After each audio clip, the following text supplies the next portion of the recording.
In this video, we're going to look at composition of functions given a table. So up here in the top, I have a table. So x is my input. So notice this table is going horizontal instead of going vertical like we're used to. But this here are my inputs on the top. And these are my different functions. So these are the outputs for function f, the outputs for function g. So let's look at our first question. Is g of x a function? So we're going to look to make sure that it has a one-to-one correspondence. So we can see that it does. That there is no place where the 0 gives me 2 outputs or the 1 gives me 2 outputs. Each of these gives me one output. So that goes 0, 4, 1, 0, 2, negative 2, 3, negative 2, 4, 0, 5, 4. So the answer is yes. And what I'm going to do is I'm just going to write all the coordinates. So 0, 4, 1, 0, 2, negative 2, 3, negative 2, 4, 0, and 5, 0. So we can see for each input, I get only one output. So that means that it's a function. So let's look at here. So what does this mean? We looked at this in the last video. This is the same thing as saying when x equals 0, what is the value of my function? So I'm going to look where x is 0 and my function is f. So when x is 0 and I replace 0 here, that means that I get negative 3. My f at x is negative 3. So let's look at this one. Where x is 3, what's my value of g? So I'm going to look where x is 3, what's my value of g? Negative 2. Okay? So if I were going to write this as a point, that would mean when x is 3, my function is negative 2. So remember, a lot of this is just notation. And some of it is concepts as well. You have to know concepts. And here's a concept right here that's very important. What are the x-intercepts? So I don't have a graph. So that makes it a little tricky trying to figure this out without a graph. But if I can remember that my x-intercepts are, I'm looking for the value of x and y is 0. This means I'm looking for my x when y is 0. So what function are we looking at? We're looking at our f function. So on my f function, on this one here I don't have any. Okay, there's none given. So I'm going to write none given. Okay. However, I'm going to change this a little bit. No, we'll wait because I've got the question over here just written differently. So what is the value of the y-intercept of f at x?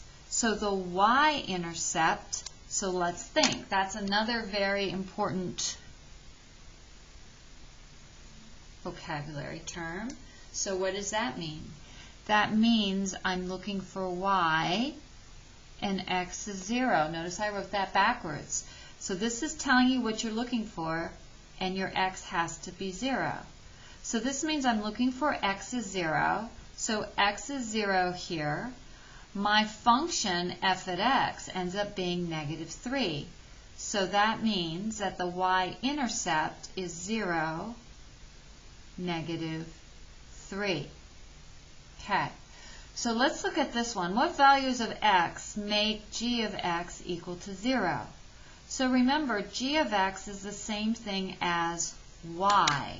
So if we remember that this is the same thing as y, then that means that we're looking for some value of x when y is 0.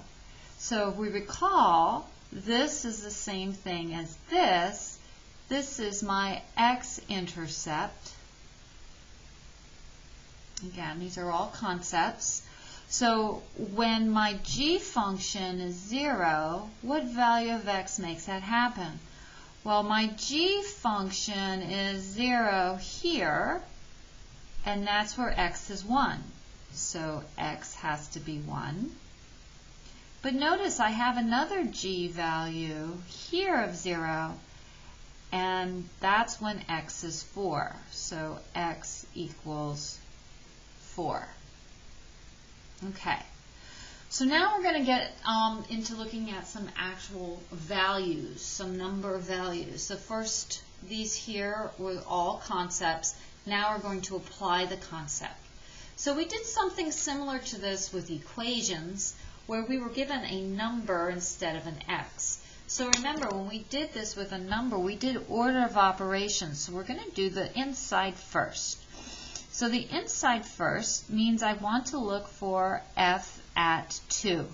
So what is that going to give me? So when x, my input is 2, what is my f function value? It is 1.